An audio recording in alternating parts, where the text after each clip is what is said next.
So hello welcome to the home medicos YouTube channel. तो इस video में मैं आपको बताऊंगा कि यूपीएससी की काउंसलिंग के रजिस्ट्रेशन के लिए आपको कौन कौन से डॉक्यूमेंट ज़रूरत पड़ेंगे फॉर ऑनलाइन वेरिफिकेशन भी, ऑफलाइन वेरिफिकेशन भी। ओके, तो चलिए शुरू करते हैं। ओके, तो जैसा कि आप सब यहाँ देख पा रहे होंगे, ये है BMS, BUMS, BHMS में प्रवेश हेतु। ओके, तो सबसे पहला जो डॉक्यूमेंट आपको ज़रूरत होगा वो है नीट यूजी 2023 का प्रवेश पत्र एवं स्कोर कार्ड, यानी कि नीट का एडमिट कार्ड एंड नीट का result. Okay, then second number का पॉइंट है हाई स्कूल अथवा समकक्ष, इंटरमीडिएट अथवा समकक्ष परीक्षा का अंक पत्र, प्रमाण पत्र एवं परीक्षा का प्रवेश पत्र, यानी कि 10th का रिजल्ट एंड 10th का सर्टिफिकेट, 12th का रिजल्ट एंड 12th का सर्टिफिकेट। ओके, और परीक्षा का प्रवेश पत्र यानी कि और उनका एडमिट कार्ड। ओके, एंड जो थर्ड है वो है उत्तर प्रदेश में निवास का प्रमाण पत्र, यानी कि डोमिसाइल चाहिए होगा। डोमिसाइल की एक स्पेसिफिक कंडीशन है कि किन लोगों को चाहिए होगा domicile.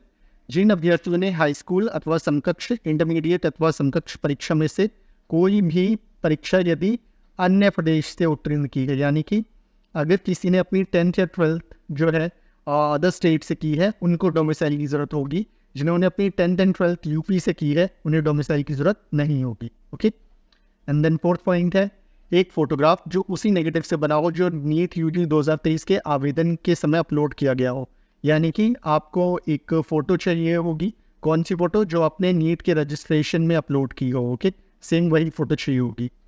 Okay, then fifth number का पॉइंट है आरक्षित श्रेणी हेतु उत्तर प्रदेश शासन के सक्षम प्राधिकारी द्वारा निर्गत जाति प्रमाण पत्र ही मान्य होंगे, यानी कि जो भी रिजर्व कैटेगरीज है उनको स्टेट का ही सर्टिफिकेट चाहिए होगा कैटेगरी का। ओके, देन फिर आगे क्या है कि ऊर्ध्वर व क्षैतिज का आरक्षण यूपी शासन के शासनादेशों के अनुरूप प्रदान किया जाएगा, यानी जो रिजर्वेशन का जो मतलब बेनिफिट होगा वो यूपी गवर्नमेंट के रूल्स के अकॉर्डिंग होगा। ओके, अन्य पिछड़ा वर्ग, नॉन क्रीमी लेयर यानी ओबीसी व आर्थिक रूप से कमजोर वर्ग के आरक्षण हेतु प्रमाण पत्र 1 अप्रैल 2023 अथवा उसके बाद में निर्गत होने चाहिए, यानी कि ओबीसी और जनरल ईडब्ल्यूएस। ठीक है, ओबीसी और जनरल ईडब्ल्यूएस के सर्टिफिकेट जो होते हैं वो आपके 1 अप्रैल 2023 या उसके बाद के ही होने चाहिए। ठीक है, यानी ओबीसी का कैटेगरी सर्टिफिकेट या ईडब्ल्यूएस सर्टिफिकेट जो है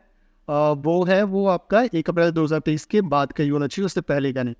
किसी अन्य प्रदेश, केंद्र शासित प्रदेश एवं उत्तर प्रदेश राज्य द्वारा भारत सरकार के सेवा नियोजन हेतु निर्गत प्रमाण पत्र मान्य नहीं होंगे, यानी कि सेंट्रल का कोई भी डॉक्यूमेंट मान्य नहीं होगा। आपको जितने भी सर्टिफिकेट चाहिए होंगे वो आपको स्टेट के चाहिए होंगे। ओके, इसी के साथ मैं एक चीज़ और बताना चाहूँगा कि शायद आपको पता भी होगा कि जनरल को किसी भी तरीके का सर्टिफिकेट की ज़रूरत नहीं है, कैटेगरी सर्टिफिकेट की। एंड जो SC एंड ST कैटेगरी है उनमें अगर पुराने सर्टिफिकेट्स भी हैं उनके, मान लीजिए 2022 का भी है, 21 का भी है, तो वो 2022 तक का तो वो भी चल जाएगा, यानी थोड़ा पुराना भी होगा अगर वो तो चल जाएगा।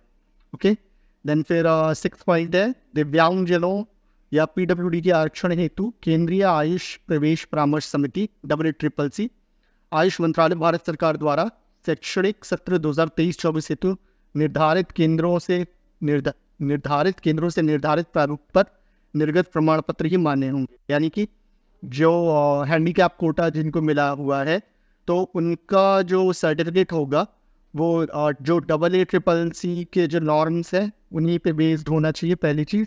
और जो शैक्षणिक निर्धारक, ठीक है, जो AACCC ने की साइट पे जो सेंटर्स बनाए हुए हैं ना कि जहाँ पे आपको हैंडीकैप कोटा का सर्टिफिकेट है ना, सिर्फ उन्हीं स्पेसिफिक सेंटर्स से बना हुआ होना चाहिए, वही मान्य होगा।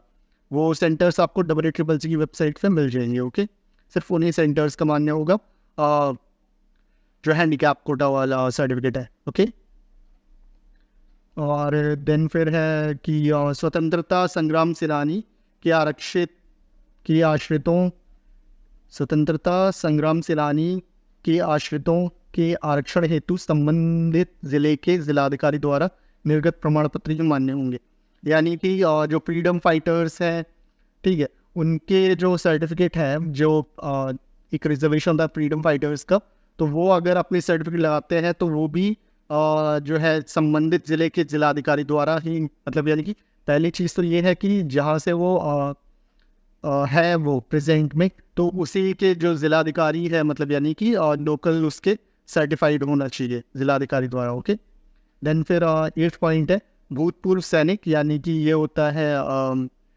जो मतलब रिटायर्ड आर्मी वाले जो होते हैं ना, कोटा, रिटायर्ड आर्मी कोटा यानी एक्स आर्मी कोटा। हाँ, भूतपूर्व सैनिक, युद्ध में अपंग, सेवानिवृत्त, शहीद के पुत्रियों के लिए सैनिक कल्याण बोर्ड द्वारा निर्गत एवं जिलाधिकारी द्वारा हस्ताक्षरित प्रमाण पत्र ही मान्य होंगे। यानी कि जो एक्स आर्मी कोटा या फिर इस तरीके का कोई भी अगर सर्टिफिकेट लगाते हैं, रिजर्वेशन है जिनके पास, तो उनका जो सर्टिफिकेट है वो सैनिक कल्याण बोर्ड द्वारा निर्गत, यानी जो सैनिक कल्याण बोर्ड है वहाँ से बना हुआ होना चाहिए, और जो जिलाधिकारी द्वारा प्रति हस्ताक्षरित जो और मतलब है ना उसमें जिलाधिकारी के भी साइन होने चाहिए, वही मान्य होंगे। ओके, तो ये तो था। हाँ ओके, नहीं इसके बाद एक और पॉइंट है, 9th पॉइंट है कि राष्ट्रीय कैडेट कोर एनसीसी हेतु न्यूनतम बी ग्रेडिंग सहित सी सर्टिफिकेट ही मान्य होगा। ओके, ये एनसीसी वालों के लिए है कि एनसीसी वालों को मिनिमम बी ग्रेड के साथ सी सर्टिफिकेट ही मान्य होगा। विमुक्त जाति के अभ्यर्थियों को अनुसूचित जाति का आरक्षण मान्य नहीं होगा। अब विमुक्त जाति तो मुझे भी नहीं पता क्या चीज़ है, तो वो आप सर्च कर लीजिएगा। उन्हें सुसंगत श्रेणी का जाति प्रमाण पत्र उपलब्ध कराने पर उस श्रेणी का आरक्षण अनुमन्य होगा। और देखिए ये 10th पॉइंट तो मैं भी नहीं समझा पाऊँगा कि। देन फिर 11th पॉइंट, पहचान प्रमाण पत्र के रूप में आधार उपलब्ध न होने की दशा में PAN card, passport, driving licence, photo युक्त बैंक पासबुक मान्य होंगे।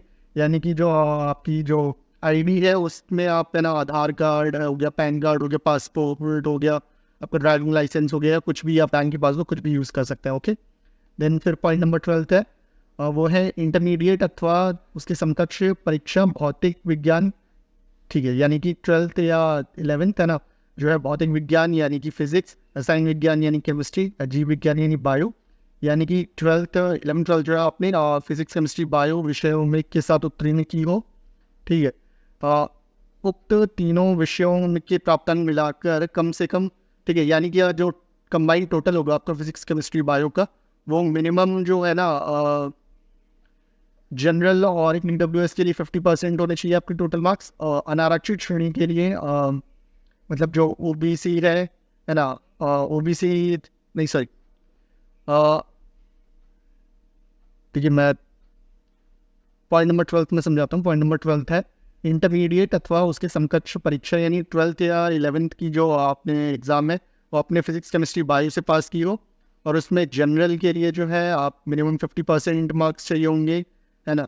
अनारक्षित श्रेणी, ठीक है, अनारक्षित श्रेणी के दिव्यांगजनों हेतु, यानी कि जो जनरल में हैंडीकैप है उनको 45% मार्क्स चाहिए होंगे अपने 11th 12th में, मतलब 12th में बेसिकली, और फिजिक्स, केमिस्ट्री, बायो में कंबाइंड मिला के। एंड जो आरक्षित श्रेणी है, यानी कि जो जिनके पास रिजर्वेशन है, जैसे कि SC है ना, ST और OBC के लिए जो 10th एंड 12th में फिजिक्स, केमिस्ट्री, बायो में कंबाइंड मिला के मिनिमम 45% मार्क्स होने चाहिए। ओके, तो ये थे वो सारे डॉक्यूमेंट्स जो कि आपको रजिस्ट्रेशन के टाइम पे ज़रूरत होगा, एंड इवन डॉक्यूमेंट वेरिफिकेशन के टाइम पे भी। ओके, तो इस वीडियो में इतना ही, और अगर आपको कोई भी और डाउट हो तो आप मुझसे कमेंट सेक्शन में पूछ सकते हैं, या तो फिर जो है मेरा Telegram channel the homeopathic course, उस पर मुझे यार मैसेज कर सकते हैं। ओके, तो थैंक यू।